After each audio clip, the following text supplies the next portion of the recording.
শুভেচ্ছা সহ আমন্ত্রণ প্রত্যেককে এটিএন সংলাপে আপনাদের সাথে আছি আমি আমিনুল মজলিস।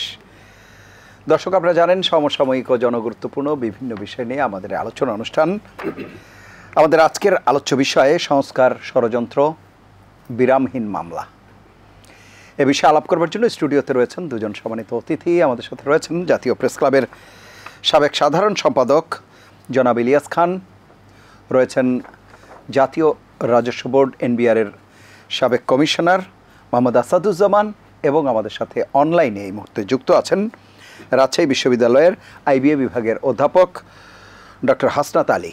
আপনাদের তিনজনকে অনুষ্ঠানে স্বাগত। প্রিয় দর্শক, আপনারা যারা অনুষ্ঠান দেখছেন, আশা করছি পুরো অনুষ্ঠান জুড়েই আপনাদেরকে সাথে পাবো। আপনাদের জ্ঞাতার্থে জানিয়ে রাখি, অনুষ্ঠানটি সরাসরি ফেসবুকে সম্প্রচারিত হচ্ছে। সেক্ষেত্রে facebook.com/ATN বাংলা অনলাইন এই লিঙ্কে ক্লিক করলে আপনারা অনুষ্ঠানটি দেখতে পাবেন।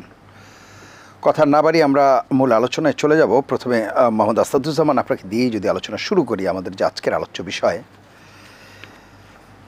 যে সংস্কার, ষড়যন্ত্র এবং বিরামহীন মামলা, এ বিষয়ে আমরা আলাপ করব। আমরা বরং আজকের যে শিরোনামগুলো সেটা দেখে এসে আলোচনাটা শুরু করি, সেটি বরং ভালো হয়। আমরা এখন শিরোনামটা একটু দেখে আসি। পৃথক দুই মামলায় ইনু মেনন রিমান্ডে, সাবেক তথ্য প্রতিমন্ত্রী আরাফাত গ্রেফতার। বিগত 14 বছরের গুমের ঘটনা তদন্তে 5 সদস্যের কমিশন গঠন। সিরাজগঞ্জে থানায় হামলা ও 30 পুলিশ হত্যার ঘটনায় আওয়ামী লীগের 4 নেতাসহ 6000 জনকে আসামি করে মামলা। পুলিশ প্রশাসনে আরও রদবদল। ফেনী, নোয়াখালী সহ পূর্বাঞ্চলের বন্যায় এ পর্যন্ত 27 জনের মৃত্যু, ক্ষতিগ্রস্ত 56 লাখ মানুষ। বন্যার ঘটনায় তদন্ত দাবি বৈষম্য বিরোধী ছাত্র আন্দোলনের। আওয়ামী লীগ সহ কোনো দলকেই নিষিদ্ধ করার ইচ্ছে নেই অন্তর্বর্তীকালীন সরকারের, বললেন অ্যাটর্নি জেনারেল। ইসি নিয়োগ নিয়ে প্রশ্ন না তোলার আইন বাতিলে হাইকোর্টের রুল। এবং শেখ হাসিনাকে দেশে ফেরত পাঠাতে ভারতের প্রতি আহ্বান বিএনপির। আওয়ামী লীগের মদতপুষ্ট নির্বাচন কমিশনকে দ্রুত ভেঙে দেওয়ার দাবি। মোহাম্মদ আসাদুজ্জামান, আমরা শিরোনাম শুনছিলাম, আলোচনা শুরু করব। যে বিষয়টি আমি বলছিলাম প্রথমেই, সংস্কারের যে বিষয়, তার সাথে ষড়যন্ত্রের কথা বলা হচ্ছে। এবং এই যে আমরা দেখছি, যেটি বলা হচ্ছে যে 16 বছরের যে দাবি, সেটি 16 দিনেই যেন পূরণ করার জন্য চারিদিক থেকে বিভিন্ন রকম দাবি দেওয়া, এবং অনেকেই অনেকটা ব্যঙ্গ করে বলছে, রসাত্মক ভঙ্গিতে বলছে যে আমরা তো আয়নাঘরের কাহিনী শুনছি, এখন যেন বায়নাঘরে পরিণত হচ্ছে, সবাই বায়না করছে বিভিন্ন বিষয়ে। সার্বিকভাবে বিষয়গুলো নিয়ে আপনার আলোচনা শুনব। বিসমিল্লাহির রহমানির রহিম। আজকের আলোচনায় আমাদের জাতীয় প্রেস ক্লাবের এক্স সভাপতি, সাধারণ সম্পাদক আমাদের অত্যন্ত শ্রদ্ধেয় ইলিয়াস ভাই রয়েছেন, এবং আজকে যে দর্শকবৃন্দ রয়েছেন তাদের সকলকে এই রাত্রির শুভরাত্রি জানাচ্ছি, সকলকে শুভেচ্ছা জানাচ্ছি। তো আজকের যে বিষয়টা অত্যন্ত চমৎকার এবং খুব বলিষ্ঠ একটা বিষয়, সেটা হলো যে সংস্কার, ষড়যন্ত্র এবং বিরামহীন মামলা। খুবই সুন্দর একটা বিষয়। তো এখানে 3টা বিষয় এসছে। একটা হলো সংস্কার, একটা হলো আমাদের ষড়যন্ত্র, আর একটা হলো বিরামহীন মামলা। তো সংস্কার বলতে কি বোঝায় বা কি সংস্কার আমরা চাই, জনগণ দেশবাসী চায়, এটাই এখন talk of the town, talk of the country. তো সংস্কার করার আগে, আমাদের সংস্কারের পূর্বে প্রথমেই আমি অত্যন্ত গভীরভাবে স্মরণ করছি যে আমরা যেটাকে 2001 থেকে, মানে গত অগাস্টের 1 থেকে 5 তারিখ, এই যে একটি সময়, 1 সপ্তাহের এই সময়টাতে আমরা বিশেষভাবে লক্ষ্য করেছি যে এখানে প্রায় 8 শতাধিক আমাদের ছাত্র জনতা, বিশেষ করে ছাত্র ভাইরা, এই কোমলমতি ছাত্র ভাইয়েরা, এরা মারা গেছে। তো এদের শোক সন্তপ্ত পরিবার, এদের আত্মার মাগফিরাত কামনা করছি এবং শোক সন্তপ্ত পরিবারের প্রতি আমি সমবেদনা জ্ঞাপন করছি। তো আমরা এর পাশাপাশি যে বিশাল সংখ্যক জনতা আজকে এই বিপ্লবে ঝাঁপিয়ে পড়েছিল, মূলত বিগত 15-16 বছরে বাংলাদেশে যে হত্যা, গুম, খুন ইত্যাদি এবং মামলা, গায়েবী মামলা ইত্যাদি নিয়ে মানুষের জীবনযাত্রা দুর্বিষহ হয়ে উঠেছিল। মানুষের যে প্রচণ্ড ক্ষোভ এবং মানুষের এই ক্ষোভেরই বিস্ফোরণ শুধু কোটা আন্দোলন, বৈষম্য বিরোধী কোটা আন্দোলনের মধ্যে দিয়ে ছাত্ররা যেটা সূত্রপাত করেছিল আমাদের, সেখান থেকে পুরো জাতি এই জায়গায় পৌঁছে গেছে এবং পুরো জাতির মধ্যে একটা বিরাট জাগরণ সৃষ্টি হয়েছে। যে কোনো মূল্যে হোক আমাদের এই স্বৈরতন্ত্রকে নিপাত করতে হবে, উৎখাত করতে হবে।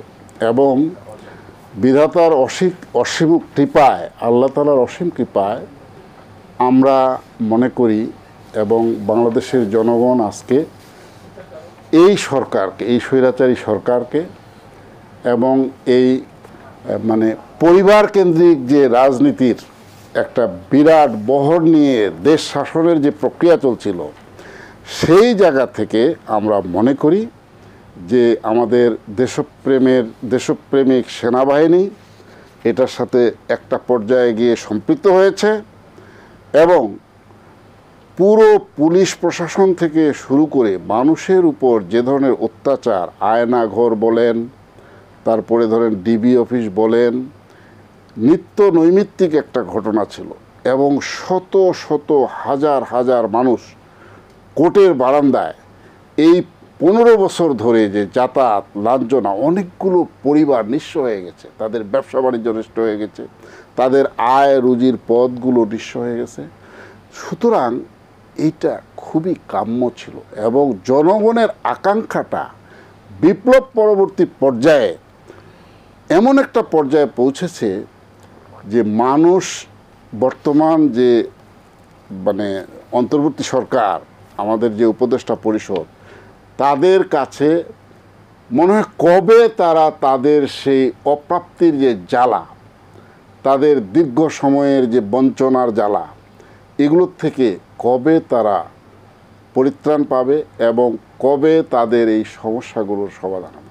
সমস্যা তো শুধু একটা জায়গায় না, অসংখ্য জায়গায়। এবং পুরো রাষ্ট্রটাকে যদি একটা মানব দেহ হিসাবে আমরা কল্পনা করি, এটা মানব দেহের সমস্ত অংশ যখন পচে যায়, পুরো মাথা থেকে পা পর্যন্ত পুরো, আমাদের প্রধান উপদেষ্টা মহোদয় কিন্তু তার বক্তব্য এবং রংপুরে গিয়ে উনি যে বক্তৃতা দিয়েছেন সেখানেও বলেছেন যে আসলে পচে গেছে।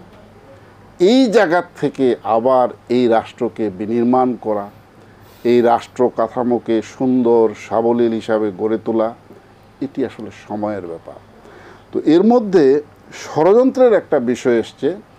আমরা দেখতে পাচ্ছি যে যেহেতু যারা বিগত সরকারের স্টেক হোল্ডার ছিলেন, যারা লাভবান হয়েছেন, রাজনীতির ক্ষেত্রে বলেন, অর্থনীতির ক্ষেত্রে বলেন, ব্যবসা বাণিজ্যের ক্ষেত্রে বলেন, একটা বিরাট অংশ, যেমন যারা দেশ থেকে টাকা পাচার করে বিদেশে নিয়ে গেছেন, তারা শঙ্কিত, অনেকেই দেশ ছেড়ে পালিয়ে গেছেন। সরকারের অনেক নেতা নেত্রী, মন্ত্রী মিনিস্টার তারাও চলে গেছেন।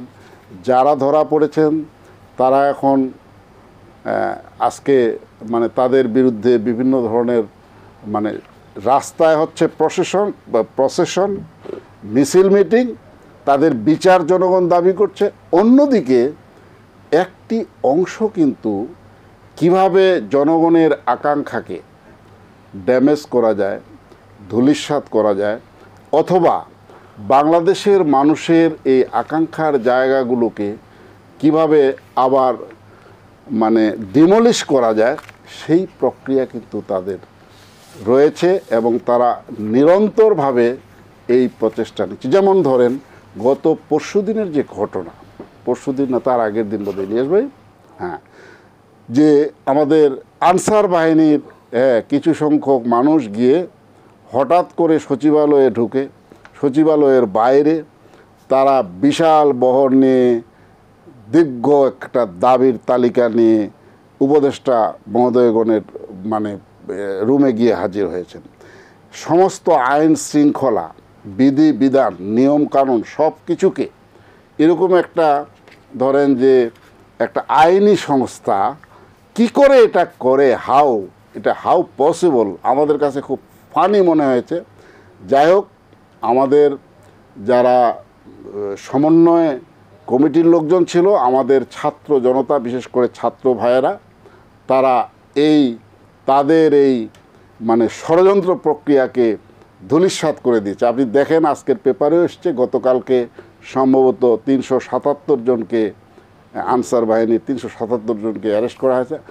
এবং বর্তমান সরকার বা উপদেষ্টা পরিষদ, বিশেষ করে আমাদের মানে আইন মন্ত্রণালয়ের যিনি দায়িত্বে রয়েছেন, আমাদের ডক্টর আসিফ নজরুল সাহেব, তিনি প্রধান উপদেষ্টা সহ সকলেই কঠোর হস্তে এটাকে দমন করার চেষ্টা করেছেন। আমরা এই জন্য বাহবা দিচ্ছি বর্তমান সরকারকে, এবং সরকারকে আমরা কৃতজ্ঞতা এবং ধন্যবাদ জানাই, দেশবাসী এটা জানায়।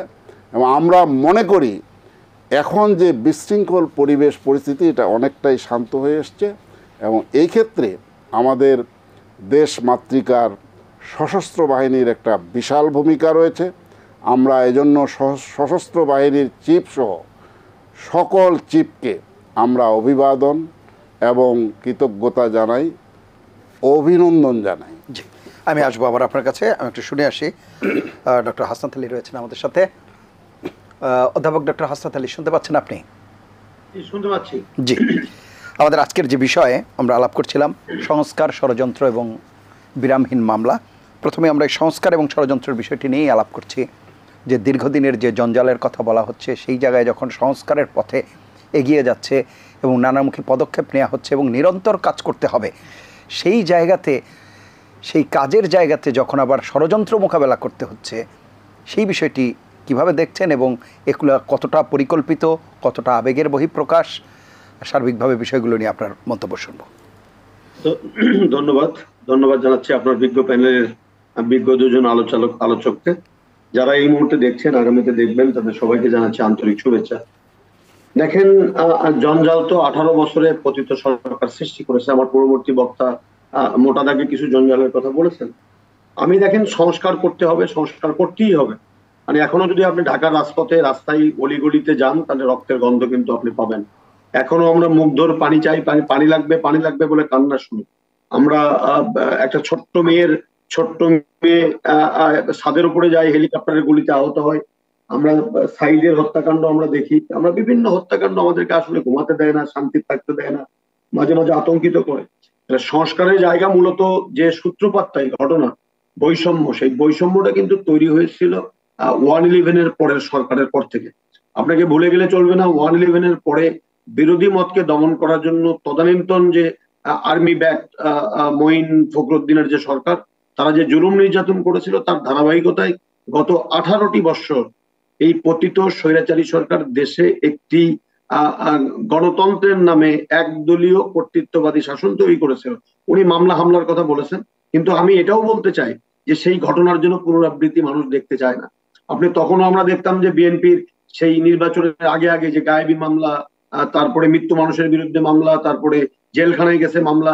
আমি একজন শিক্ষক, আজকে দুঃখ করে বলতে হয় যে 2018 সনে আমি আমার ক্লাসরুমে আমি মামলার 1 নম্বর আসামি বগুড়ার নন্দীগ্রামে, দীর্ঘদিন সেই মামলায় ঝুলতে হয়েছে। আজকে বললাম, কখনো বলিনি আর কি, এই ধরনের মামলার পুনরাবৃত্তি যদি ঘটে, তাহলে এই যে 8 শতাধিক তরুণ প্রজন্ম যে রক্ত দিয়ে দেশকে দ্বিতীয়বারের মতো স্বাধীন করলো, এই স্বাধীনতা কিন্তু ব্যাহত হবে। মানুষ কিন্তু তাদের রক্তের ঋণ শোধ করার যে বাংলাদেশ তারা প্রত্যাশা করছে, সেই বাংলাদেশ বিনির্মাণে কোন প্রকারের কালিমা লেপন হোক এই অন্তর্বর্তীকালীন সরকারের উপরে, সেটা কিন্তু আমরা কেউ চাই না। অপরাধীরা শাস্তি পাক। আমরা গত 15টি বৎসর আপনাদের মতো কিছু অকুতভয় উপস্থাপকের মাধ্যমে শত বাধা বিপত্তি হুমকি ধামকি উপেক্ষা করে আমাদের কথা বলার সুযোগ করে দিয়েছেন। আমরা গণতন্ত্রের পক্ষে কথা বলেছি, আমরা সুবিচারের পক্ষে কথা বলেছি, আমরা ন্যায় বিচারের পক্ষে কথা বলেছি, আমরা গণতান্ত্রিক বাংলাদেশের জন্য কথা বলেছি। আজকে যে এই যে রক্তের বিনিময়, অজস্র বিরোধী নেতা নেত্রীদের গুম খুম হয়রানির বিনিময় যে দেশটা আমরা পাইলাম, সেই দেশে যেন অতীত পতিত সরকারের কোন প্রেতাত্মারা নতুন করে যেন আবার আমাদেরকে বলতে বাধ্য না করে এই মামলাগুলো এরকম না হলেও ভালো হতো, এই মামলা হাজার হাজার আসামি না হলেও ভালো হতো, বা এই মামলায় যেটা প্রকৃত অপরাধী তাকে পার করে দেওয়ার জন্য মিথ্যাভাবে মামলা সাজানো হচ্ছে কিনা, এই বিষয়গুলো আমাকে কেন জানি আতঙ্কিত করে। আমি মোটা দাগে বলতে চাই, সংস্কার করতে হবে আইন শৃঙ্খলা বাহিনীর, কারণ আইন শৃঙ্খলা বাহিনীকে গত 18 বছর পতিত সরকার দানবে পরিণত করে হয়েছিল। আবার যদি সেই আইন শৃঙ্খলা বাহিনী একই ভূমিকায় অবতীর্ণ হয় বা একই পথে হাঁটে, তাহলে কিন্তু আমাদের এই কথা বলা ব্যর্থ হবে এবং আমাদের এই সন্তানদের রক্ত দেওয়াটা কিন্তু ব্যর্থ হবে। সেটার দিকে আমি সচেতন ভাবে দায়িত্ব পালন করার জন্য অনুরোধ করবো। ব্যাংকিং সেক্টরে ধ্বংস হয়ে গেছে, আমার টাকা পাচার হয়ে গেছে, লুট হয়ে গেছে, ব্যাংকগুলো ধ্বংস হয়ে গেছে, এটা অনেকবার আমি বলেছি। সেই ব্যাংকিং সেক্টরের আপনি সংস্কার কমিশন করে সংস্কার করতেই হবে নির্বাচনের আগে। রাজনৈতিক সরকারের পক্ষে এগুলো করা কিন্তু খুবই খুবই ডিফিকাল্ট এবং খুব জটিল। এই জন্য এই অন্তর্বর্তীকালীন সরকার কি দায়িত্ব নিতে হবে। অলরেডি ব্যাংকিং কমিশন গঠন হয়েছে দেবপ্রিয় ভট্টাচার্যের নেতৃত্বে। আমি মনে করি এর মধ্য দিয়ে ব্যাংকিং সেক্টরে একটি সুবাতাস ববে। তারপরে দেখেন, আমি যদি শিক্ষা খাতের কথা বলি, সিলেবাস থেকে শুরু করে 53 বছরে বাংলাদেশে কোনো আলাদা বা স্বাধীন শিক্ষা কমিশন নেই, আমাদের পরীক্ষা ব্যবস্থাপনা নেই, ছাত্ররা কি পড়বে শিক্ষকরা জানে না, শিক্ষকরা কি পড়াবেন সেটা ছাত্ররা জানে না, কিভাবে খাতা মূল্যায়ন হবে, ধ্বংস হয়ে গেছে। বিশ্ববিদ্যালয়গুলোকে ভাইস চ্যান্সেলর নিয়োগের নামে দলদাস নিয়োগ করে তারা ছাত্রকে হত্যাকারী হিসেবে বিবেচিত হয়েছে, ছাত্র নিপীড়নকারীর সহায়ক হিসেবে বিবেচিত হয়েছে, তারা কিন্তু ছাত্রদের পাশে দাঁড়াননি। এরকম সেই বিশ্ববিদ্যালয়ে আপনি সংস্কার করতেই হবে তার শিক্ষা কমিশনের মধ্য দিয়ে। তারপর আপনি দেখেন, এই যে আমাদের যে বিচার বিভাগ, যে বিচার বিভাগের ঘাড়ে বন্দুক রেখে এই পতিত শেখ হাসিনা অগণিত বিরোধী দলের নেতা কর্মীদেরকে মিথ্যা মামলা গায়েবী মামলা দিয়ে হয়রানি করেছে। একজন খুনের মামলার আসামি হয় হাইকোর্টের বিচারপতি, হাইকোর্টের প্রধান বিচারপতির দরজায় লাথি দেওয়া ব্যক্তি হয় বিচারপতি, একজন আপিলেট ডিভিশনের বিচারপতি তিনি সদর্পে বলেন যে আমি শপথবদ্ধ রাজনীতিবিদ। আমার দেশের স্বাধীন বিচার বিভাগের প্রধান বিচারপতি যখন ছাত্রলীগের হাত থেকে যখন ফুলের তোড়া গ্রহণ করেন, তখন সেই বিচারাঙ্গনকে আপনি ঢেলে সাজানো ছাড়া কোনো পথ নাই। যে বিচারাঙ্গনের মধ্য দিয়ে জন আকাঙ্ক্ষার যে তত্ত্বাবধায়ক সরকার, যার মাধ্যমে মানুষ তাদের ভোটাধিকার প্রয়োগ করবে, জনগণ তাদের রাষ্ট্রের মালিকানা ফিরিয়ে নেবে, তাদের নেতা নির্বাচন করবে, সেই বন্দুকের ঘাড়ে, বিচারালয়ের ঘাড়ে বন্দুক রেখে যারা তত্ত্বাবধায়ক সরকার ব্যবস্থাকে পদদলিত করে একদলীয় শাসন চায়ন করলো, সেই ধরনের পদলেহনকারী বিচারপতি যেন বিচারাঙ্গনের পবিত্র অঙ্গনকে কলুষিত করতে ভবিষ্যতে না পারে, এই কাজটি অন্তর্বর্তীকালীন সরকারকে করতে হবে। এবং এই কাজটি করতে গিয়ে আমরা 8 তারিখে সরকার শপথ নিল, আজকে 27 তারিখ, এই 19 দিনের একটি সরকারের কাছে যারা বিভিন্ন দাবি দেওয়া নিয়ে আসে, আমি তো মোটা দাগে বলতে চাই এদের কোনো দাবি দেওয়া নাই, এরা আসলে দাবি লীগ।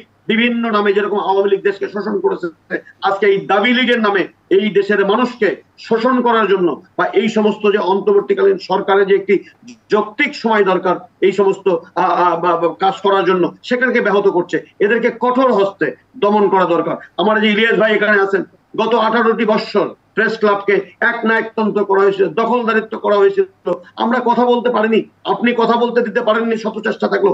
আজকে তো দিন শেষে মানুষ তো কথা বলতে পারে, স্বাধীনভাবে কথা বলতে পারে। আমাকে আতঙ্কিত হতে হয় না যে আমি রাতে আমি নিরাপদে ঘুমন থেকে ওঠার পরে আমি আমার সন্তানের মুখটা দেখতে পারবো কিনা। এই বাংলাদেশ যে 800 শহীদের মধ্য দিয়ে নতুন বাংলাদেশ পেয়েছি, সেই বাংলাদেশে 18 বছরে একটি কথা বললেন না, 18 বছরে দাবির কথা বললেন না, 18 বছরে সংস্কারের কথা বললেন না, 18 বছরে মানবাধিকার ধ্বংস করা হলো, আমাদের মধ্যে শিক্ষকদেরকে কোর্টের বান্ধায় দাঁড় করানো হলো, সাংবাদিক নির্বাচন করা হলো, প্রেস ক্লাবে অবরুদ্ধ করা হলো, একটি কথা বললেন না। আজকে সরকার যখন এই সমস্ত ভালো ভালো কাজে মনোযোগ দিয়েছেন, উদ্যোগী হয়েছেন, যেটা করতেই হবে, সেই কাজকে যারা ব্যাহত করতে চায়, আমি অনুরোধ করব সরকারকে যে আপনারা প্রচলিত আইনের অধীনে প্রত্যেকটি অপরাধীকে চিহ্নিত করে বিচারের আওতায় নিয়ে আসুন। না হলে এই দেশটাকে এই যে অজস্র মায়ের বুক খালি হয়ে গেল, মা সন্তান হারা হলো, স্বামী স্ত্রী হারা হলো, স্ত্রী স্বামী হারা হলো, এগুলো তো ব্যথা যেতে পারে না, ব্যথা হতে দেওয়া যাবে না।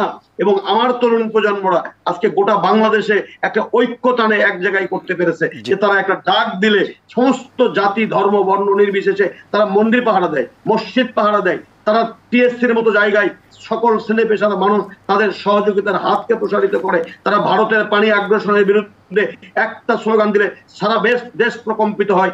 সেই রক্ত ব্যথা হতে দেওয়া যাবে না।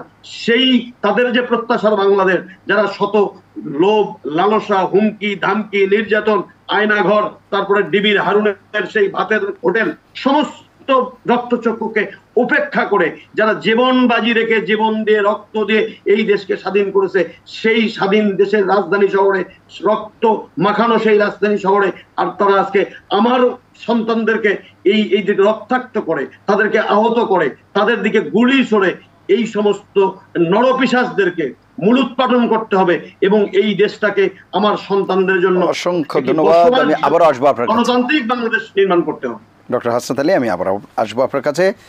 জনাব ইলিয়াস খান, যে কথাটি আলোচনা হচ্ছিল যে এই যে যখন সংস্কারের সময়, সেই সময় আবার যখন দাবি দেওয়া নিয়ে আসছে, সেই একটি দাবির কথা বলি। এর আগে একটু আমার দুই সহ-আলোচক আপনি আছেন এবং অনুষ্ঠান যা দেখছেন, এদেরকে আনসার বিদ্রোহ বলা হচ্ছে, বাট তারা কিন্তু আনসার না,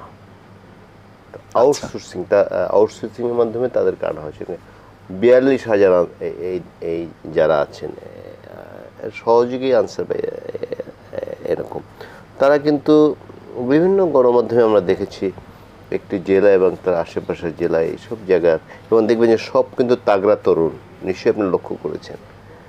এরা দাবিটার কথা হঠাৎ মনে পড়লো। এতদিন তাদের লাইক মাইন্ডের সরকার ক্ষমতায় ছিল 15 বছর, 15.5 বছর। তার আমি খোলাসা করে বলি, তাদের জেলার প্রধানমন্ত্রী ছিলেন, তার কাছে দাবি জানাতে পারলেন না। এখন হঠাৎ করে দাবি জানালেন, এবং এখন আমরা হেসে হেসে কথা বলছি, বাট আপনি দৃশ্যটা চিন্তা করুন। সচিবালয়ে তারা ঢুকে পড়েছে, 2 জন উপদেষ্টারকে অবরুদ্ধ করে রেখেছেন। যদি তাদেরকে গুলি করতে, তার কী হতো অবস্থা? সেখানে কিন্তু গোলাগুলি কিছু কিন্তু হয়েছে, তারা যদিও নিরস্ত্র, কিন্তু গোলাগুলি কিন্তু হয়েছে। সুতরাং এটি আমি মনে করি এটি বিরাট ষড়যন্ত্র। আসলে ক্ষমতায় থেকে থেকে বিনা ভোটে এমন মজা পেয়েছিল এবং এত বেনিফিশিয়ারি সৃষ্টি হয়েছিল, প্রশাসন বলো, আইন শৃঙ্খলা রক্ষাকারী বলো, সব জায়গায় আমরা যেমন দেখবেন পতনের আগের দিনও অনেক বেনিফিশিয়ারি কিন্তু নানা কথা বলেছেন। এবং আমি তো টকশোতে বলেছি আমার যে ওই আবু সাইদ যে মারা গেল এবং পরবর্তী যে কয়েকটি অনেক ছাত্র মারা গেল, দেখবেন যে আমাদের টেলিভিশনগুলো ইনক্লুডিং এটিএন বাংলা হয়তো বাধ্য ছিল সবাই, মৃত্যু নিয়ে কোনো কথা ছিল না, কথা হয়েছিল এই যে মেট্রো রেল, এবং তার হিসাবটা দেখুন, বলা হয়েছিল 350 কোটি লাগবে এবং 1 বছর লাগবে চালু করতে। কিছু কিন্তু লাগলো না, কিছু ছাড়াই মেট্রো রেল চালু হয়ে গেল। এখন কাজীপাড়া এবং 10 নম্বর এই যে দুটি, এটি কিন্তু অন্য বক্তব্য আছে। এই মেট্রো রেল চালুর পরে ওই এলাকায় যারা পরিবহন ব্যবসা করেন, এবং সব কিন্তু আওয়ামী লীগের নেতা, সব আওয়ামী লীগের নেতা, তাদের ব্যবসা একদম বন্ধ হয়ে গেছে, প্রায় অলমোস্ট বন্ধ হয়ে গেছে। কারণ তারা যাত্রীদের নানাভাবে হয়রানি অত্যাচার নির্যাতন করতেন, তখন তারা এই সুযোগটা কাজে লাগিয়েছেন। এবং এটি যদি সুষ্ঠু তদন্ত হয়, আমি স্টুডিওতে বলবো না, এটি প্রমাণিত না হওয়া পর্যন্ত অন্য ব্যক্তির, আওয়ামী লীগের অন্য নেতাদের নামও শোনা গেছে। তারা টেলিভিশন স্টেশন, যে টেলিভিশন স্টেশনে ছাত্র যখন হত্যা করা হয় সেই খবর নেই, বাতাবি লেবু কোথায় চাষ হয়, চুয়াডাঙ্গা না কোথায় যেন, এবং খুব কাকতালীয়ভাবে যখন ওখানে আগুন দেওয়া হয় তখন কিন্তু বাতাবি লেবু চাষের ওই খবরটি চলছিল। সুতরাং যাই হোক, গভীর ষড়যন্ত্র আছে, মানুষকে যে ভয়ের সংস্কৃতির মধ্যে ফেলেছিল, এখন তো মানুষ সাহস করে কথা বলছে। আমি একটু আমার বাস্তব অভিজ্ঞতা বলি। আমি জাতীয় প্রেস ক্লাবের জেনারেল সেক্রেটারি ছিলাম। প্রেস ক্লাবের সামনে প্রতিদিন প্রোগ্রাম হতো কোনো না কোনো দাবি দেওয়া নিয়ে, বাট তারা আগে ওই যে পতিত প্রধানমন্ত্রীর সাংবাদিক সম্মেলন যে একটা বিনোদনের বিষয় ছিল, নিশ্চয়ই আমাদের মনে আছে।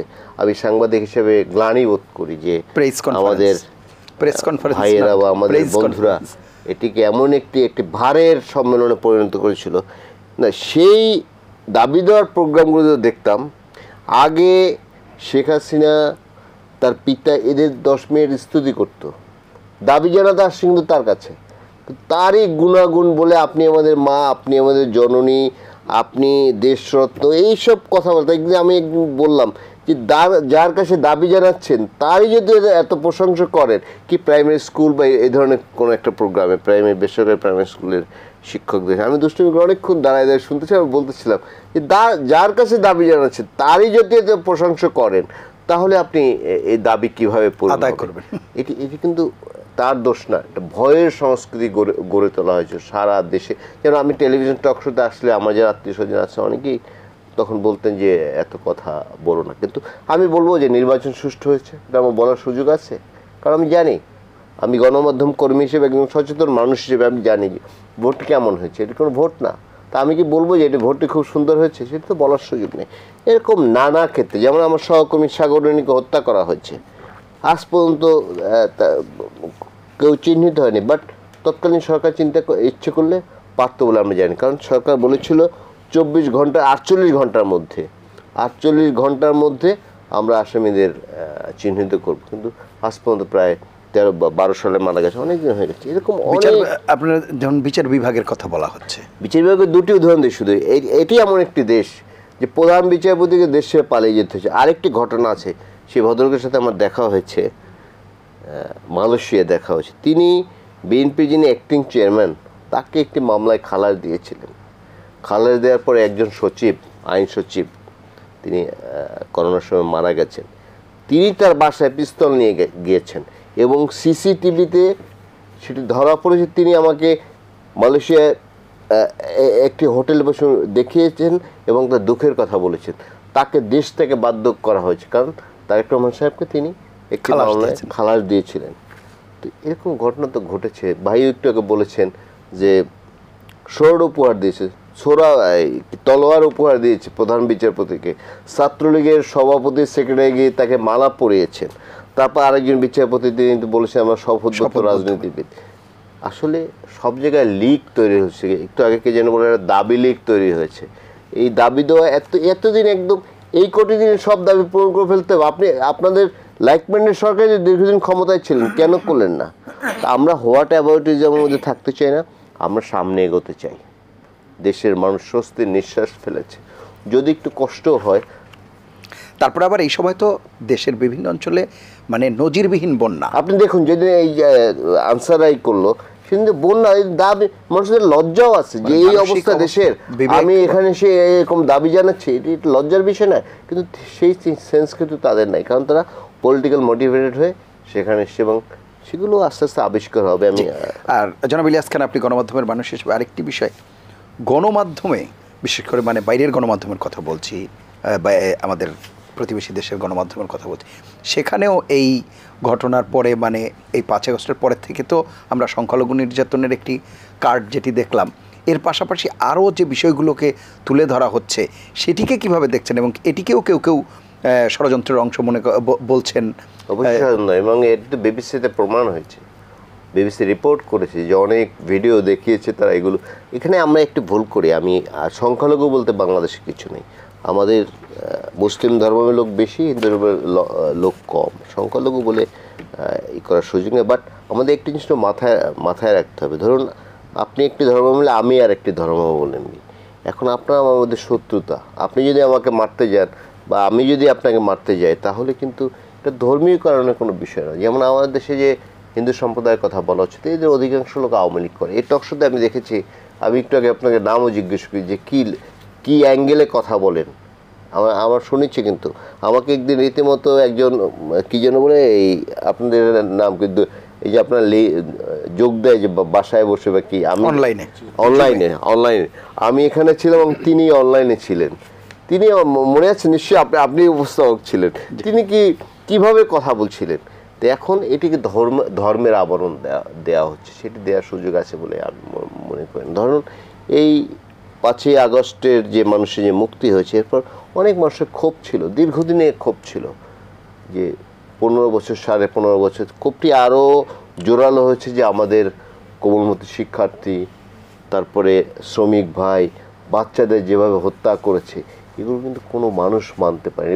এবার আন্দোলনের বিশেষ দিক হচ্ছে এটি যে ছাত্রদের, বিশেষ করে আবু সাইদকে যেদিন হত্যা করা হলো, সেই দৃশ্য দেখে কোনো অভিভাবকও ঠিক থাকতে পারেনি, সবাই রাস্তায় নেমে এসে এই ক্ষোভের বহিঃপ্রকাশ বিভিন্ন জায়গায় হয়েছে, জাতি ধর্ম নির্বিশেষে যারা আওয়ামী লীগের সমর্থক তাদের করেছে। এখন এটিকে যে আমি বলি যে বৌদ্ধকে মেরেছে, হিন্দুকে মেরেছে, খ্রিস্টানকে মেরেছে, বিষয়টা কিন্তু তা না। আসলে এটি কিন্তু ধর্মীয় বিষয় নেই, মন্দির পাহাড়ের খবরটি কিন্তু আসেনি সেভাবে হয়তো। হ্যাঁ, মন্দির পাহাড়ের খবর কিন্তু আসে না। হ্যাঁ, মানে যারা এই খবর দিয়েছে জি জি জি জি তাদের কাছে মন্দির পাহাড়ের খবরটি কিন্তু আসে। সেটাই তো, এগুলো আসলে এগুলো করে এখন আর এই খুচরা পলিটিক্স করে লাভ নেই। বাংলাদেশের মানুষ জেগে উঠেছে। আপনি দেখুন, আমার খুব গর্ববোধ হয়, আমি মাঝে মাঝে গ্লানি বোধ করতাম যে ঢাকা বিশ্ববিদ্যালয় কেমন একটি প্রতিষ্ঠান ছিল গত 15-20 বছর, কেমন ছিল। যেমন মনে আছে আমরা যখন বিশ্ববিদ্যালয়ে পড়ি, একদম প্রথম দিকে ঢাকায় দেশে একটি বড় বন্যা হয়েছিল। সেই বন্যায় কিন্তু টিএসসিতে রুটি বানাতো, তখন তো এত মানুষের সামর্থ্য ছিল না, রুটি বানাতো, কাপড় তুলতো হলে রুমে রুমে গিয়ে, কিন্তু এই দৃশ্য কিন্তু বহুদিন ছিল না। কিন্তু এবার আবার দেখুন যে অত্যন্ত অল্প সময়ে বাংলাদেশের মানুষ কিভাবে সারা দেশ এবং সব মানুষ যে ভিড়েছে ঢাকা বিশ্ববিদ্যালয়ে, এটি একটি জাতির বিরাট, এটি তো একটা কী বলা যায় বন্ধ জনপদে পরিণত করেছিল। হলে নির্যাতন, একটি দলের শুধু নিয়ন্ত্রণ, এগুলো আশা করি সামনের দিকগুলো আমরা আরও ভালো পাবো। ছাত্র যদি সুষ্ঠুভাবে পলিটিক্স করতে পারে, সেই কি বলা হয় সেই পরিবেশ আবার বিশ্ববিদ্যালয়। আমি সংস্কার প্রসঙ্গে আরও কথা আপনার কাছে শুনবো, আমি একটু শুনে আসি। যারা আসাদুজ্জামান, যে বিষয়টি আমরা আলাপ করছি এখানে সংস্কার ষড়যন্ত্রের পাশাপাশি আমরা বলছি বিরামহীন মামলার ক্ষেত্রেও এক ধরনের ষড়যন্ত্রের বিষয়টিও কেউ কেউ বলছে। কেমন, আমি আপনাকে একটু মানে বিস্তারিত বলি তাহলে বোঝা যাবে। যেমন আজকে আমি যখন এই সংবাদটি, আজকের যে সংবাদ, সেখানে লেখা আছে সিরাজগঞ্জ থানায় হামলা, 13 পুলিশ হত্যার ঘটনায় আওয়ামী লীগের 4 নেতা সহ 6000 জনকে আসামি করে মামলা। 6000 জন। সাকিব আল হাসানের একটি মামলা আছে, হত্যা মামলা, এবং যেই তারিখের মামলা 5 আগস্ট উনি কানাডায় ছিলেন, একটা ক্রিকেট লিগে খেলছিলেন। আমার প্রশ্ন হচ্ছে, বিগত সরকারের সময় আমরা বিচার বিভাগের অনেক সমালোচনা বা এই যে মামলা হামলার কথা, গায়েবী মামলা, তখন আমরা দেখেছি মৃত ব্যক্তির নামে মামলা হয়েছে, পঙ্গু লোকের নামে মামলা হয়েছে, যে ঘটনায় ছিল এরকম প্লেস অফ অকারেন্স তো আছেই, সেই জায়গায় নাই গেলাম। কিন্তু এইসব বিষয় এখনও যদি সেই পুনরাবৃত্তি হয়, এটি কি সচেতনভাবে করা হচ্ছে কিনা? যদি সচেতনভাবে করা হয়, আখেরে যে সেই মামলাটি তো টিকবে না, এটি খুবই স্বাভাবিক। মামলার তথ্য দুর্বল থাকবে, সাক্ষী পাওয়া যাবে না, যেই তথ্য উপাত্ত দরকার সেগুলো পাওয়া যাবে না, শেষ পর্যন্ত হয়তো মামলাটি টিকবে না সচেতনভাবে যদি। আর অসচেতনভাবে, অদক্ষভাবে যদি করা হয়, তাহলে তো পেশাগত একটা দুর্বলতা থাকে। মানে কোন বিষয়ে আপনি যদি আরও ক্লিয়ার করেন, আপনি দীর্ঘদিন সরকারি চাকরিতে ছিলেন। আসলে এই যে মানে ষড়যন্ত্রমূলক মামলা বলেন, গায়েবী মামলা বলেন, এই শব্দগুলো আজ থেকে 30, 40, 50 বছর আগে আমাদের দেশের মানুষ কিন্তু জানতো না, বুঝতো না, বুঝছেন। মিথ্যা মামলা হয়তো হতো, মিথ্যা মামলা হতেই পারে, সেটা পক্ষ বিপক্ষের কারণে, বিশেষ করে সিভিল যে মামলাগুলো হতো এবং সিভিলের পাশে মার্ডারের যে কেসগুলো, সেখানে কিছু মিথ্যা সাক্ষী, মিথ্যা ধরেন যে মামলা টামলা, এটা অতীতেও ছিল, ব্রিটিশ পিরিয়ডও ছিল। কিন্তু একেবারে গণহারে যে মামলাগুলো, এইগুলো কিন্তু আগে, আজ থেকে 30-40 বছর আগে আমরা কিন্তু দেখতাম না।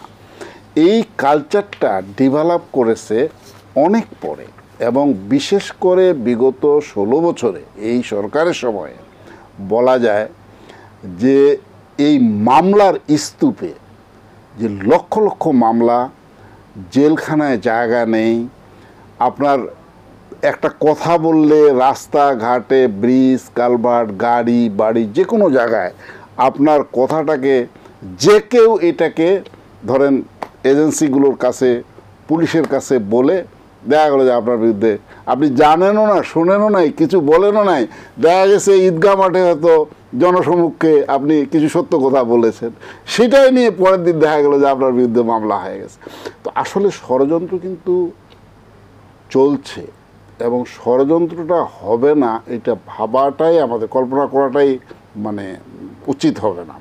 ষড়যন্ত্র দেখেন, এর মধ্যে এই মাত্র 2 সপ্তাহের একটা সরকার, এর মধ্যে প্রথম দিকেই আপনি দেখলেন সকাল 9টার সময় আমাদের আগের যে এক্স প্রধান বিচারপতি সাহেব, উনি ওনার লোকজনকে বন্টন করে জুডিশিয়াল কু করার প্রক্রিয়া করে, ভাগ্যিস ছাত্ররা এটা জানতে পারে, হাইকোর্টে গিয়ে ঘেরাও করে এই ষড়যন্ত্র থেকে জাতিকে মানে বাঁচাইলো।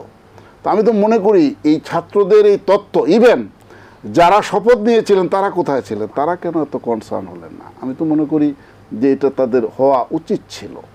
তো যাই হোক, দ্বিতীয় ষড়যন্ত্র হয়ে গেল আর একটা, এই মাত্র গত পরশুদিন আপনার তারপরে যে মিডিয়ার কথাটা আসলো, এখনও আপনার বিশেষ করে আমাদের পার্শ্ববর্তী দেশে ষড়যন্ত্র কিন্তু চলছে। গতকালকেও দেখেন মোদি সাহেব বাইডেনের সাথে কথা বলতে গিয়ে ওনারা এর আগে বলেছেন যে বাংলাদেশের বিষয় অভ্যন্তরীণ বিষয়, হ্যাঁ, তারপরে আবার মোদি সাহেবের সাথে তুমি বাংলাদেশের বন্যা নিয়ে কথা বলো, হ্যাঁ, সেটা কিন্তু করলো না। না করে এত হাজার হাজার লক্ষ লক্ষ বাস্তুহারা হয়ে গেছে, ভেসে যাচ্ছে গরু, ছাগল, হাঁস, মুরগি, হ্যাঁ, গবাদি পশু থেকে শুরু করে মানুষের খাওয়ার নাই, খাওয়ার পানি নাই, এগুলো নিয়ে তার কোনো, এবং সেখান থেকে দেখেন আমাদের পার্শ্ববর্তী দেশ, তারা তো ইচ্ছে করলে, আমরাও কিন্তু ইন্ডিয়ায় ত্রাণ দিয়েছি না ইলিয়াস ভাই? দিয়েছি। আমরা অন্যান্য রাষ্ট্রতেও নেপালের মতো জায়গায় আমরা কিন্তু ত্রাণ পাঠিয়েছি।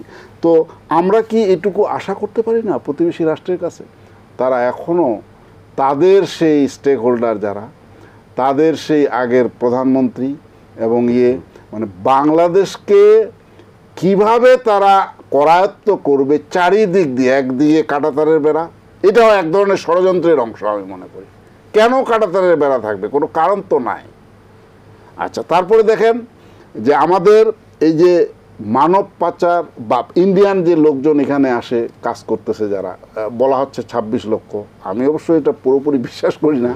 হ্যাঁ, যাই হোক, 26 লক্ষ না হোক আপনার, হ্যাঁ, সংখ্যা যাই হোক, সেটা বড় কথা নয়। আমাদের দেশে কি উপযুক্ত লোক নাই? এটাও কিন্তু একটা ষড়যন্ত্রের অংশ। আর আপনি দেখেন যে একটা গোয়েন্দা সংস্থার বিদেশে কতগুলো লোক থাকতে পারে। সরকারের প্রত্যেকটি আপনার অর্গানে আপনি দেখবেন রয়্যাল লোকজন ঢুকে আছে, আর্মিতে আছে, বিডিআরে আছে। আমাদের বিডিআর বিদ্রোহ হয়ে গেছে, সেটাও তো ষড়যন্ত্রের একটা অংশ। ওই সময়ে যে পদুয়ায় যে আক্রমণ, তখন আমাদের মেজর জেনারেল ফজলুর রহমান সাহেব বিডিআরের ডিজি ছিলেন। হ্যাঁ, পদুয়ায় উনি আক্রমণ করে, তারপরে আপনার রৌমারিতে আক্রমণ, তারপরে নাফে আক্রমণ, এই দুইটা জায়গায় ওনাদের প্রচুর সংখ্যক, মানে আমাদের সৈন্য সংখ্যা কম, তারা আমাদের ওই মাইনকাট চট দিয়ে ঠিক ওই জায়গাগুলোতে ঢুকে গেছে। তারা হয়তো বুঝতেও পারেনি যে তারা বাংলাদেশের সীমান্তে ঢুকেছে, বাস এরা অ্যাটাক করে তাদেরকে ফায়ার করেছে। তো এটা তো স্বাভাবিক। আর তোমরা আজকে 2 দিন পর পর আমাদের সীমান্তকে, আমাদের সাধারণ নিরীহ সাধারণ পাবলিককে তারা নির্দ্বিধায় নির্বিচারে গুলি করতেছে। কই, আজকে তো গুলির কথা শুনি না আমরা সীমান্তে। তো এটা কি ষড়যন্ত্রের অংশ না? এবং সেই সময়ে আমাদের রাষ্ট্র ক্ষমতায় যে রুলিং পার্টি বা যারা ছিলেন, তারা কিন্তু আজ পর্যন্ত মানে আমরা স্বাধীনভাবে কোনো ভূখণ্ডের মালিক কিনা এটা নিয়ে আমাদের জনগণের মধ্যে সন্দেহের এবং গোটা জাতিটাকে কারাপশনের মাধ্যমে পুরো ডিমোরালাইজড করে দেওয়ার প্রচেষ্টা নেওয়া হয়েছে।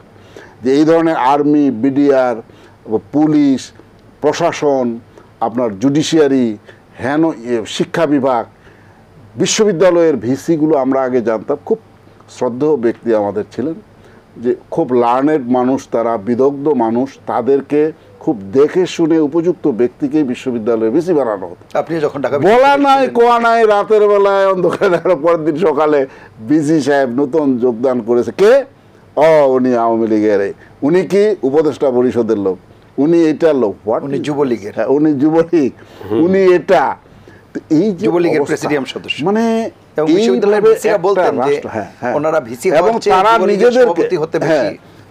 অনেকেই এরকমও শোনা গেছে যে আমি ভিসি হওয়ার থেকে আমি যদি যুবলীগের সভাপতি হইতাম বা একটা আওয়ামী লীগের কোনো অঙ্গ সংগঠনের সভাপতি হইতাম, তাহলে আমি নিজেকে বেশি প্রীত ফিল করতাম। তো এই যাদের মানসিকতা, তাদেরকে নিয়ে শিক্ষা বিভাগের আপনি কিভাবে এই করবেন? আমরা একটু শুনে আসি। আমাদের সাথে ডক্টর হাসপাত আলী রয়েছেন। জনাব, জি, আপনি শুনতে পাচ্ছেন? জি, শুনতে পাচ্ছি। জি, যেই সংস্কারগুলোর কথা আমরা আলাপ করছিলাম, এর পাশাপাশি আপনি বলবেন যে মামলার কথা যেটি বলা হচ্ছে, এই মামলাগুলো যদি এইরকম অযৌক্তিক কোনো জায়গায় হয়, সাক্ষীর যে বিষয় হচ্ছে তথ্য উপাত্ত যথাযথ না থাকে, তাহলে সেই মামলাগুলো করে আসলে লাভ হয় কি? ধন্যবাদ আপনাকে। আমি আমার প্রারম্ভিক বক্তব্যে বলেছিলাম আর কি, যে সেটি হলো মামলাটা এমন হতে হবে যেটা বিশ্বাসযোগ্য এবং সেটি প্রমাণযোগ্য।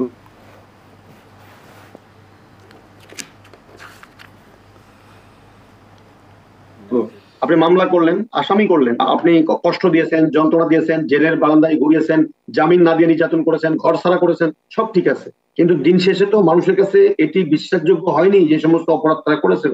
বেগম খালেদা জিয়া গুলশান অফিসে তার বাড়িতে, মামলা হলো কুমিল্লাতে, মানুষকে বিশ্বাস করেছে? বিএনপির মহাসচিব মির্জা ফখরুল ইসলাম আলমগীর সাহেব আওয়ামী লীগের প্রধানমন্ত্রী কার্যালয়ের সামনে ময়লা পোড়ানো গাড়ির আসামি, মানুষকে বিশ্বাস করেছে?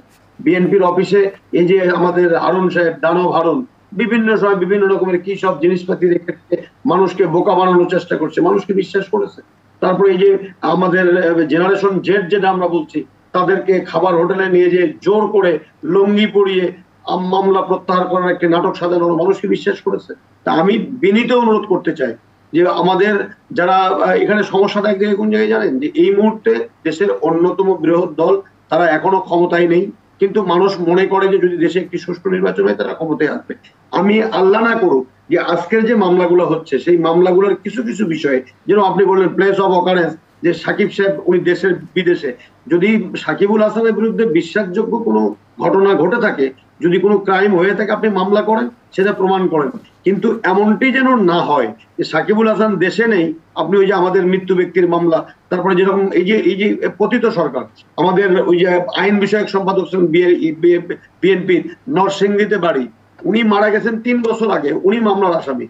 এরকম ঘটনা যেন না ঘটে, বরং আমরা চাইবো যে যে জেনারেশনটা রক্ত দিয়ে দেশটাকে স্বাধীন করলো, সেই দেশে যেন কোনো অসত্য মামলা না হয়, সেই দেশে যেন কোনো নিরপরাধ মানুষ আইনের ফাঁক ফোকরে যেন ভিক্টিমাইজ না হয়, সেটা একদম সবাইকে হত্যা মামলা দিতে হবে, এটিই বা কি? মানে সবাইকে আমি না, যদি হত্যা করে থাকে তো অবশ্যই মামলা হবে, কিন্তু আমার কাছে কারো কাছে মনে হয় যে আপনি একজনকে হত্যা মামলা দিলেন, বরং তার বিরুদ্ধে যদি মুনিয়া হত্যা, ধর্ষণ এবং মামলা দিতেন, তাহলে সেটা বোধহয় মানুষ বেশি গ্রহণ করতো এবং সেটা বোধহয় মানুষ বেশি গ্রহণযোগ্য হতো।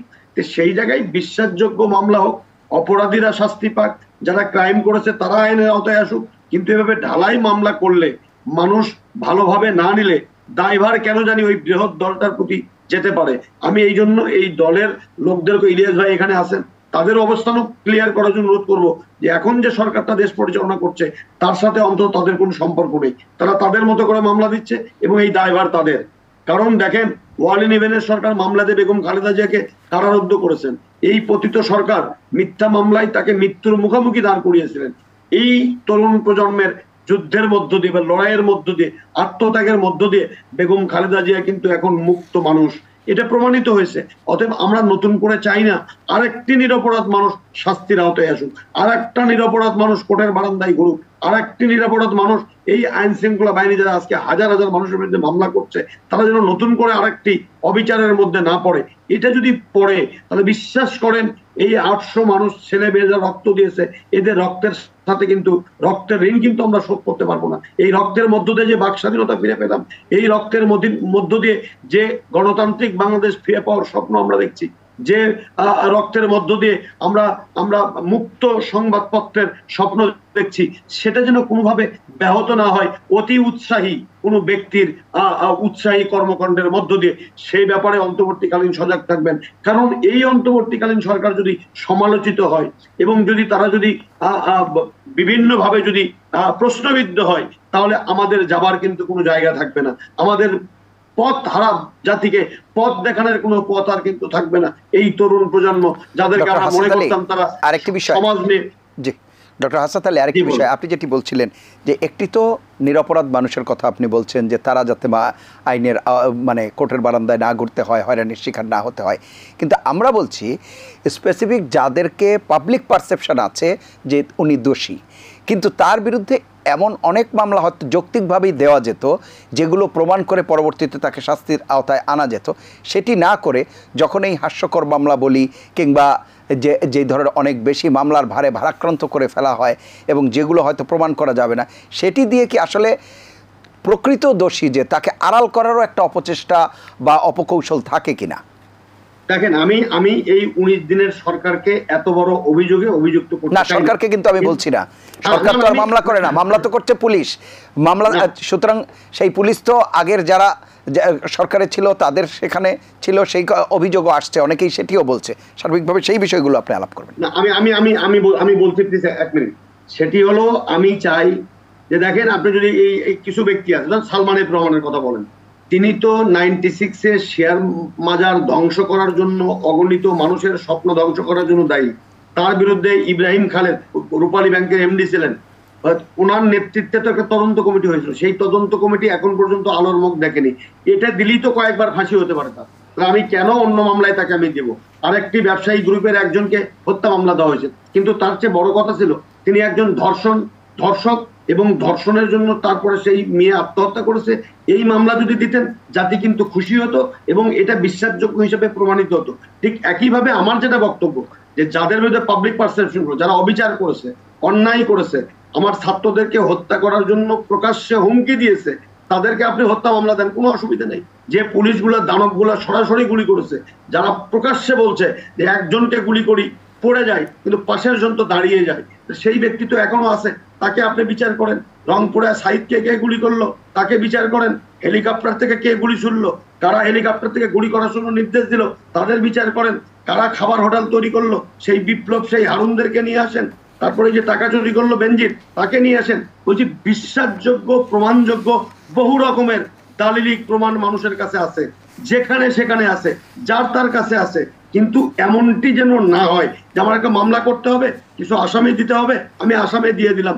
এগুলো কিন্তু প্রমাণ করা কিন্তু খুবই ডিফিকাল্ট হবে, যেভাবে প্রমাণ করতে পারেনি গত 15টি বছর, 18টি বছর এই পতিত সরকার। হয়রানি করতে পেরেছে, কষ্ট দিতে পেরেছে, বাড়িঘর থেকে তারা করাতে পেরেছে, কিন্তু দিন শেষে কিন্তু একটি মামলাও প্রমাণ করা যায়নি বা প্রমাণ করা যাবে না। তাহলে এরকম মামলা যেন না হয়, এবং সেই মামলার মধ্য দিয়ে যে সমস্ত আইন শৃঙ্খলা, আপনি সঠিক বলছেন যে মামলা তো আর পুলিশ বা অন্যরা করছে না, মামলা কিছু লোকজনও করছে, ক্ষতিগ্রস্ত লোকজন, এবং মামলা কিছু পুলিশরাও করছে। আমি অনুরোধ করব যে তাদেরকে গ্রেপ্তার করার আগে বা মামলা রুজু করার আগে আইনে সম্ভবত একটা অপশন আছে যে মামলার প্রাথমিক একটি তদন্ত করা। আপনার মামলা দিলেই রুজু না করে, আমি দাবি রাখতে চাই বা অনুরোধ করতে চাই, নিরপরাধ, আমি যেভাবে হয়রানি হয়েছি একজন শিক্ষক হিসাবে, আরেকটি গ্রামের সাধারণ মানুষ যেন হয়রানি না হয় যে নিরপরাধী। আইনের মূল কথা হলো যে আইনের ফাঁক ফোকর দিয়ে যদি কোনো অপরাধী পার পেয়ে যায় যেতে দেন, কিন্তু আইনের প্রয়োগ করে যেন কোনো নিরপরাধ মানুষ শাস্তি না পায়, সেটা কিন্তু নিশ্চিত করা আইনের সবচেয়ে বড় বড় থিমিট। ডক্টর হাসান আলী, আবার মনে হয় একটু শেষ করে দিই। আমার এই জায়গায় সবচেয়ে বড় কথা হলো যে দয়া করে যে ঘৃণা নিয়ে এই পতিত সরকার দেশ থেকে পালিয়ে যেতে বাধ্য হয়েছে, আমরা সেই ঘৃণার সংস্কৃতি বাংলাদেশে তৈরি করতে চাই না। আমরা ভ্রাতৃত্বের সংস্কৃতি, আমরা সাম্যতার বাংলাদেশ, আমরা ন্যায্যতার বাংলাদেশ এবং পারস্পরিক শ্রদ্ধার বাংলাদেশ আমরা দেখতে চাই, এবং সেটাই হবে এই রক্তদানের বা আত্মত্যাগের সবচেয়ে বড় উৎকৃষ্ট। অসংখ্য ধন্যবাদ। আমি আবারও আসবো আপনার কাছে, শুনতে চাবো শেষ দিকে, কিন্তু যে বিষয়টি আমরা আলাপ করছিলাম এটি আরেকটু স্পষ্ট তথ্য দেওয়া দরকার। আমাদের এখানে জনাব আসাদুজ্জামান রয়েছেন, উনিও হয়তো প্রশাসনিকভাবে যেহেতু ছিলেন দীর্ঘদিন সরকারি চাকরিতে, উনিও বিষয়টি বুঝবেন। পুলিশেরও কি অনেকটা অনন্যোপায় হয়েই, মানে উপায় না পেয়েই এরকম করছে কিনা? কারণ তাদেরও তো একটা অব্লিগেশন থাকে যে 24 আওয়ার্সের মধ্যে তাদেরকে যেহেতু আসামি প্রডিউস করতে হবে, সেই জায়গায় যদি কোনো মামলা না দিয়ে, মানে এরকম কোনো মামলা না দিয়ে প্রডিউস করতে হয়, তখন আবার জামিনে তারা বের হয়ে যায় কিনা, এবং এত তাড়াতাড়ি যেহেতু তাদের হাতে কোনো তথ্য প্রমাণ থাকে না, সেই হেতু হয়তো এই ধরনের মামলা দিতে হয় কিনা, সেই বিষয়গুলো আপনি বলবেন। সেটিও একটি বিষয় থাকতে পারে। আমি জনাব ইলিয়াস খানের কাছে যাব। ইলিয়াস খান, আমরা আলাপ করছিলাম যে সংস্কারের বিষয়, সেখানে বিচার ব্যবস্থা বা জুডিশিয়ারির সংস্কারের কথাও বলা হচ্ছে। দুঃখিত, এরই মধ্যে আমরা প্রধান বিচারপতি পেয়েছি, অন্যান্য জায়গায় দেখেছি আমরা, আজকেও জুবায়ের চৌধুরী জুডিশিয়ারি কমিশনে দেখেছি। বেশ আশাবাদী বেশ কিছু জিনিস। দুঃখিত, কিন্তু এই জুডিশিয়ারির ব্যাপার যখনই আলাপ করি, আপনি নিজেই যেই পত্রিকায় ছিলেন, তারাই সবচেয়ে বেশি মানে যে ক্ষতিগ্রস্ত যেই তালিকা, তার মধ্যে একটি অন্যতম ক্ষতিগ্রস্তের জায়গা, সেখানে আপনাদের সাফার করতে হয়েছে। এই চেম্বার আদালত মানেই স্টে, এরকম বিষয়, এবং আরও সেই সময় স্কাইপে এই ধরনের বিষয়গুলো নিয়ে আপনাদেরকে খুব, এবং শেষ পর্যন্ত যেটি বন্ধ করা হয়েছে, আমরা দেখেছি গণমাধ্যমের ওপর সেই আঘাত জুডিশিয়ারির কারণে, সেই বিষয়গুলো নিয়ে আপনাদেরকেও অনেক সাফার করতে হয়েছে। আপনার কাছে জানবো যে সংস্কারটা কীরকম চান, আর যাতে তার পুনরাবৃত্তি না হয় সেই বিষয়টি। আমরা চাই যেন বিচারপতি যারা হবেন বা বিচারক যারা হবেন, তারা দলনিরপেক্ষ হতে হবে, সম্পূর্ণ শপথবদ্ধ রাজনীতিবিদ, ট্রুথ ইজ নো ডিফেন্স, এরকম যাতে না হয়। No defence. মানুষকে যে ওনার দৃশ্য থেকে খারাপ লেগেছে যে ওই মানিক সাহেব বিচারপতি, এবং তিনি কিন্তু অবসরপ্রাপ্ত বা সাবেক বিচারপতি মানতেন না, তিনি মনে করতেন তিনি এখনও বিচারপতি। তিনি বলতেন বিচারপতি। তিনি ডক্টর কামাল হোসেন সাহেবকে উনি কোর্টে দাঁড় করে রেখেছেন। এই যে আমার দেশের সম্পাদক মাহমুদুর রহমান সাহেব, ওনাকেও বিচারপতিরা দাঁড় করে রেখেছেন। এবং উনি কেন বসছিলেন, দাঁড়ানো একটা সার্টেন টাইম আছে, বাট এর আগে উনি গিয়ে বসছিলেন একটু সময়, অসুস্থ ছিলেন, এই জন্য অসুস্থ ছিলেন, এই জন্য তাকে ভর্ৎসনা শুনতে হয়েছে। এই ধরনের বিচারপতি যেন আমরা না দেখি। এখনো আছে তো অনেকে এখন আছে, আজকেও লেখালেখি দেখলাম।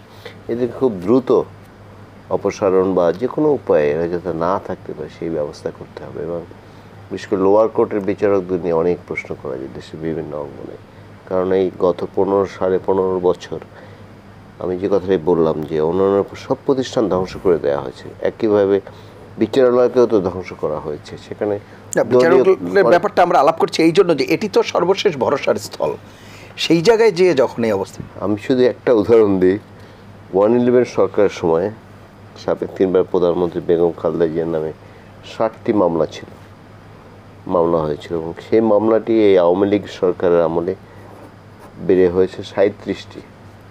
আর তখন গত বিদায়ী প্রধানমন্ত্রী, তার বিরুদ্ধে মামলা ছিল 15টি, একটি মামলাও নাই। এই অবস্থা করা হয়েছিল। এবং জানেন যে মামলায় বেগম খালেদা জিয়াকে জেল দেওয়া হয়েছে, তিনি দীর্ঘদিন প্রায় 6.5 বছর জেলে ছিলেন। মাত্র 2 কোটি টাকা একটি বিষয়, এবং সেটি ব্যাংকে 6.5 কোটি টাকা হয়েছে। তিনি এই টাকা কোথাও নেননিও, কিছু করেননিও, কিন্তু এই শাস্তি তাকে ভোগ করতে হয়েছে। আর আমরা এখন দেখি যে হাজার হাজার কোটি টাকা, এবং এমন বাংলাদেশে এমন বিচারালয় যে একটি প্রতিষ্ঠানের বিরুদ্ধে বলা হয় যে তাদের বিরুদ্ধে কোনো তদন্ত করা যাবে না। নিশ্চয়ই আমরা দেখেছি যে এসালাম নিয়ে ব্যাপক আলোচনা হচ্ছে দেশে, তারা ব্যাংক দখল করেছে, নানা কিছু করেছে, কিন্তু কোর্ট রায় দিয়েছে তাদের ব্যাপারে কোনো তদন্ত করা যাবে না। এটি কোনো সভ্য দেশ?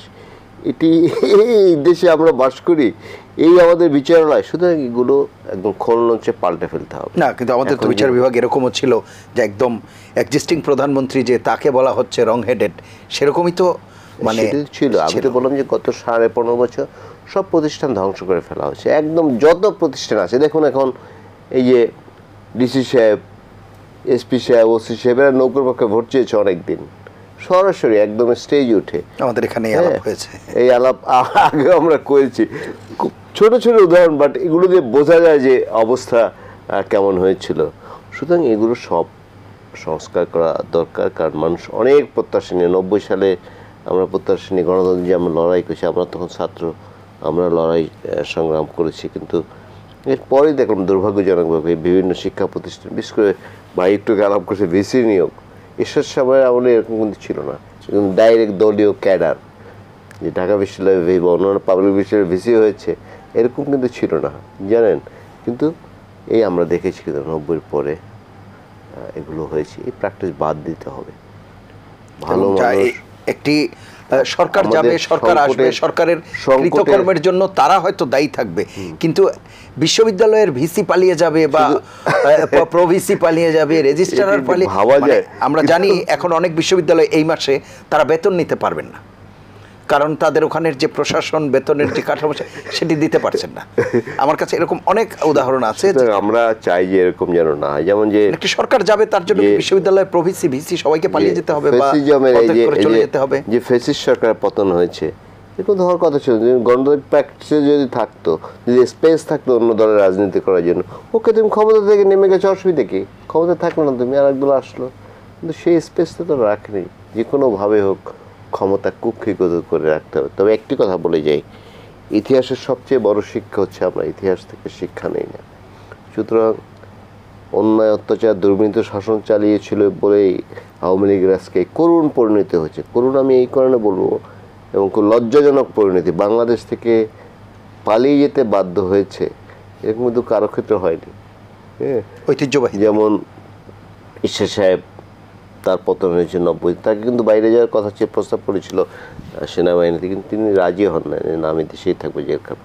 সেনাবাহিনীতে ব্যাপক আন্দোলন হয়েছে তখনকার দল বিএনপির বিরুদ্ধে, এবং এক পর্যায়ে বিএনপি সরকার ক্ষমতা ছেড়ে দিতে বাধ্য হয়েছে। আওয়ামী লীগের লোকজনের রোষও ছিল, কিন্তু বেগম খালেদা জিয়া কিন্তু কোথাও যাননি। 2 দিন আগে বললেন যে শেখ হাসিনা পালিয়ে যায়নি, তিনি কিন্তু যেতে বাধ্য হয়েছে। সুতরাং আমি কথাটা এই জন্যই বললাম, এখন যারা শাসন করছেন বা আগামী দিনে যারা করবেন তাদেরও যেন এই পরিণতি না হয়, সেটি কিন্তু মাথায় রাখতে হবে। সেটি রাখা খুব জরুরি, কারণ না হলে একই পরিণতি বরণ করতে হবে। আর একটি শেষ কথা বলি, যে আমাদের জাতি, এই জাতির যত অর্জন, এটা বিরাট কি বলে কন্ট্রিবিউশন কিন্তু রাজনীতিবিদদের। আমরা রাজনীতিবিদদের যত সমালোচনাই করি, তারা এই জাতির যত অর্জন কিন্তু রাজনীতিবিদদের মধ্য দিয়ে এসছে।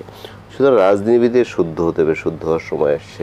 যেমন আওয়ামী লীগ অবস্থাটি এমন করেছিল, কারণ তো তাদেরকে রাতে জিতিয়েছে পুলিশ, থানা ওসির সামনে নাকি এমপি সাহেব গেলে এমপি সাহেবকে পাত্তাই দিতেন না, মনে করতেন যে তোমাদের তো আমরা ক্ষমতায় রাখছি, তুমি কে, হু আর ইউ। সুতরাং রাজনীতিবিদের সম্মানটা যাতে তারা রক্ষা করতে পারে, সেটি যেন আমরা দেখতে পাই। রাজনীতিবিদ বাসায় যেন কোটি কোটি টাকা, যেমন একজন আওয়ামী লীগের সিনিয়র নেতা শুনলাম গ্রামের বাড়িতে 5 কোটি টাকা পেয়েছে, মানে কত টাকার।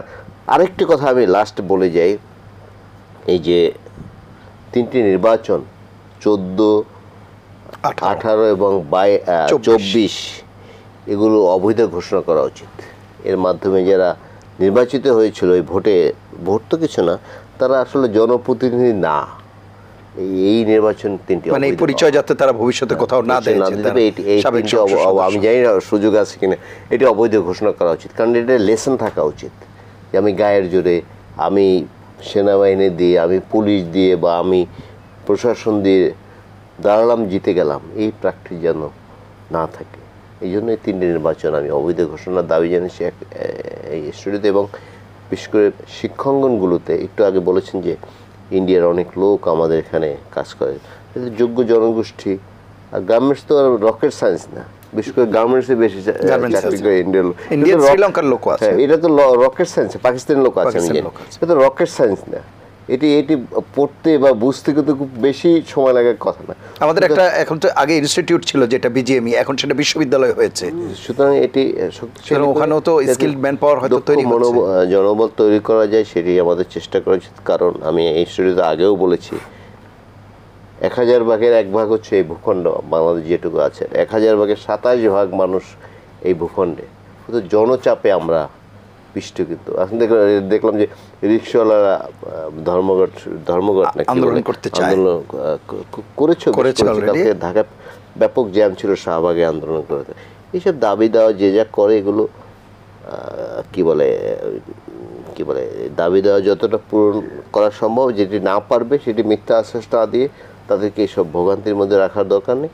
যাতে সুস্থ একটি, কারণ একটি শক্তি তো, একটি পরাজিত শক্তি কত দুর্বিনীত হয়ে উঠছিল, এদের তো এরা চায় আবার এই সরকার যারা ক্ষমতায় আছে তারা যাতে সুষ্ঠুভাবে দেশ না পরিচালনা করতে না পারে, তাদের ব্যর্থ প্রমাণ করতে, সেই চেষ্টা তারা করছে। যেমন বিভিন্ন জায়গায় কিন্তু অলরেডি উঠছে যে এই যে মন্দিরে আক্রমণ হয়েছে, অনেকে আওয়ামী লীগ আক্রমণ করেছে, সেরকম খবর কিন্তু আমরা দেখেছি, ছাত্রলীগ করেছে দেখেছি। সুতরাং এগুলো খুব মানে কঠিনভাবে মনিটর করতে হবে, যাতে দেশবিরোধী চক্র তারা যেন আমাদের স্বাধীনতা, এখন যে এক ধরনের অনেক, মানে এই জেনারেশন তো স্বাধীনতার স্বাদ আগে বোঝেনি, বাট এবার কিন্তু বুঝতে পেরেছে যে স্বাধীনতা কি, বুক ফুলিয়ে কথা বলছে, তাই না? এটা একটা বিরাট ব্যাপার, এটা বিশাল একটা ব্যাপার। এই যে টিসি যে দৃশ্য, এটি কিন্তু এর কারণেই মানুষের যে স্বতঃস্ফূর্ততা, এটিকে ধরে রাখতে হবে। মানুষের এই যে ভালো ইচ্ছা, শুভ ইচ্ছা, এগুলো যাতে বাস্তবায়িত হয়, আমরা কিন্তু বারবার বঞ্চিত হচ্ছি। যেমন স্বাধীনতার পর আমরা চেয়েছিলাম যে আমাদের সুন্দর দেশ হবে, কিন্তু আমরা কিন্তু পাইনি। আমরা যে গণতন্ত্রের জন্য লড়াই করি সেই গণতন্ত্রে হত্যা করা হয়েছে। আমাদের মানুষ দুর্ভিক্ষ দেখেছে। তো এবারে যে আবার হলো, যেমন এখন ইনফ্লেশন কারণে কিন্তু মধ্যবিত্ত শ্রেণী হারিয়ে যাচ্ছে। সাধারণ মানুষ কিন্তু কি এক ধরনের নীরব দুর্ভিক্ষ চলছে, এত দাম বাড়িয়ে গেছে। সুতরাং এগুলো যেন দূর হয়, জনমনে যেন স্বস্তি আসে, শান্তি পায়, এটুকুই তো আমাদের প্রত্যাশা নাগরিক হিসেবে। জনাব আসাদুজ্জামান, আমরা অনুষ্ঠানের শেষ পর্যায়ে আছি। আপনার বক্তব্য যেটি শুনবো, আপনি দীর্ঘদিন জাতীয় রাজস্ব বোর্ডে ছিলেন, সুতরাং অর্থনীতির বিষয়টিও আপনার একেবারেই নখদর।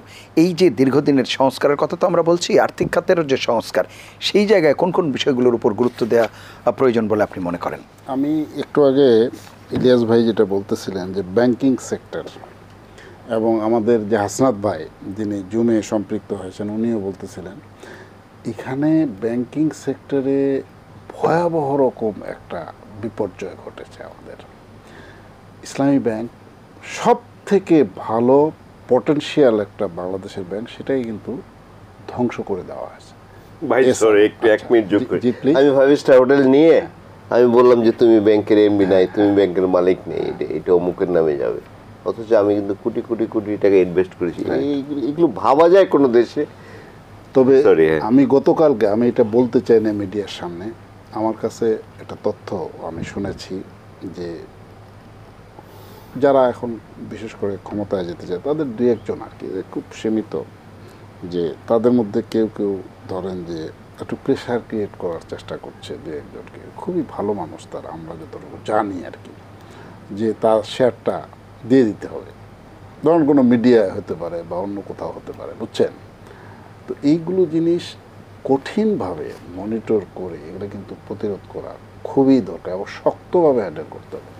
পুলিশ বাহিনীর ব্যাপারে যেটা আমি বলি, পুলিশ বাহিনীকে এই যে নিয়োগগুলো বিগত 15 বছরে হয়েছে, এখানে প্রচুর পরিমাণ ঘাপলা হয়েছে, এবং এইটাকে আমি মনে করি যে ধীরে ধীরে একবারে না করে ডিসম্যান্টেল করতে হবে কিন্তু পুলিশ বাহিনীকে, এবং পুলিশ বাহিনীকে টোটালি রিফর্ম করতে হবে।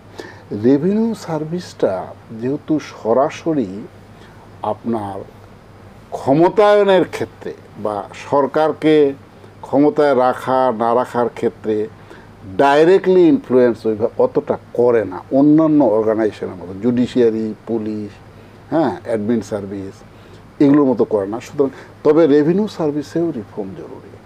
আমাদের যে আইন কানুন যেগুলো আছে সেগুলোর মধ্যে অনেকগুলো আইন কানুনে শাখা প্রশাখা, বুঝছেন, ক্লজ ইত্যাদি সেকশন সাবসেকশন করে আমি মনে করি যে এটার কিছুটা পরিমার্জন, পরিবর্ধন, এডিশন, ডিলিশন ইত্যাদি করে জনবান্ধব আইন, মানুষ যাতে সহজেই বুঝতে পারে, মানুষ যাতে তার আয়ের অংশ, কিন্তু রাজস্ব খাতেও তো আপনার যেটি বলা হচ্ছিল যে বঞ্চনা যেমন অন্যান্য খাতের মতো এখানেও তো আছে। আমি তো অস্বীকার করছি না যে এখানে বঞ্চনা নাই, আমি তা বলবো না। এখানেও পোস্টিং নিয়ে বঞ্চনা তো আছেই, বুঝছেন। ভিন্ন মতের হলেই হয়তো সেখানে দেখা গেল, সেক্ষেত্রে দেখা গেছে যে আপনার তাদের ঢাকাতে আনাই হবে না, তাকে আনা হবে না। তারপরে ধরেন যে তার ভালো জায়গায় সে, অথচ সে পটেনশিয়াল অফিসার, এরকম আছে, আমি বলবো না যে নাই, কিন্তু সেটা অন্যান্য সার্ভিসে যত প্রকট আকারে। কারণ হচ্ছে কি, আপনার যেমন ধরেন পুলিশ হলো visible element, visible organ of the government. মানে পুলিশ পোশাকে তো দেখা যায়, মানে সরকারকে আপনি রাস্তার মধ্যে দেখতে পাচ্ছেন, কে পুলিশ, তেমন সরকার, বুঝছেন। রাইট। তো অন্যান্য অর্গানাইজেশনগুলোতে সরকার এইভাবে দেখা যায় না। জুডিশিয়ারি কিন্তু একটা বড় রকমের অস্ত্র মনে করেন সরকার, যেটা ছিল সর্বশেষ একটা জায়গা মানুষের আবেদন নিবেদন বিচারের ফেয়ার জাজমেন্ট সে যাতে পায়।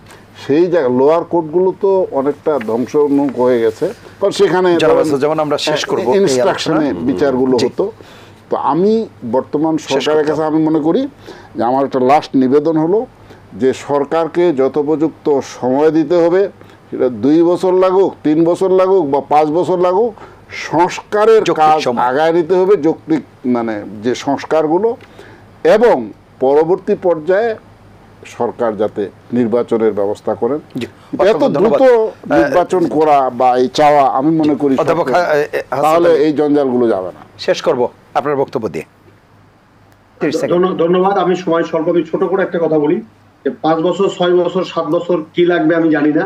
আমি শুধু এতটুকু বলতে চাই যে অন্তর্বর্তীকালীন সরকার অনতিবিলম্বে গত 15 বছর 18 বছর আমরা বলেছি আলোচনার টেবিলে বসুন। 19 দিন হয়ে গেছে।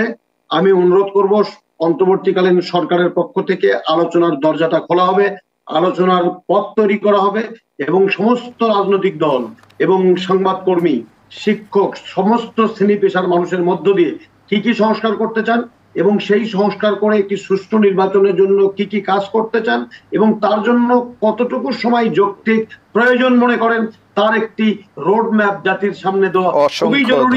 জাতির কাছ থেকে সকল দ্বিধাদ্বন্দ্ব দূরীভূত করা। শেষ করব। অসংখ্য ধন্যবাদ। জনাব ইলিয়াস খান যদি কিছু যুক্ত করেন। ভাই সাথে এখানে একটু ডিফার করি, যত দ্রুত সম্ভব নির্বাচিত সরকারের কাছে ক্ষমতা হস্তান্তর করা উচিত বলে মনে করি। আমার আরেকটি লাইন হচ্ছে, নির্বাচন ব্যবস্থাকে নির্বাসনে পাঠিয়েছে গত পতিত সরকার, কোথাও কোনো নির্বাচন নাই, সেটি যাতে আবার সঠিক পথে আসে সেই ব্যবস্থা। কিন্তু কিছুটা তো সময় দিতেই হবে, বলা কিছুটা দিলাম, যৌক্তিক সময়। এটা রোডম্যাপ ঘোষণা করলে ভালো আমি মনে করি। অসংখ্য ধন্যবাদ আপনাদের তিনজন কর্মসূচির অংশ নেওয়ার জন্য।